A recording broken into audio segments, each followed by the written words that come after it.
লক্ষ্মী, তুমি সরো, আমাকে যেতে হবে। আমি যদি ইহান ভক্তের পাশে না যাই, ইহান ভক্ত উৎকণ্ঠ নিয়ে, অনুরাগ নিয়ে আমাকে পাবার জন্য যে ভক্ত আমাকে ভালোবাসে, সেই ভক্তের পাশে যদি আমি না যাই, তাহলে অভক্ত পরাধীনা জগতে আমাকে আর কেউ বলবে না। আমাকে যেতেই হবে, আমাকে যেতেই হবে, এই ভক্তের পাশে আমাকে যেতে হবে। ভগবান সাক্ষাৎ আসলেন।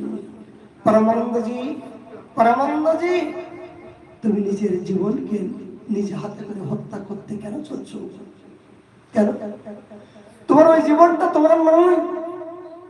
যেদিন থেকে তুমি আমার নয়ন দেখেছো, যেদিন থেকে আমার সাক্ষাৎ পেয়েছো, সেদিন থেকে আমি তোমারকে সবকিছু নিয়ে নিয়েছি, তোমার সবকিছু হরণ করে নিয়েছি। ওই দেহটা চলে গেলে আমি জগতে কাকে নিয়ে আমি লীলা করবো, কাকে নিয়ে আমি জগতে প্রকাশ করবো? জগতে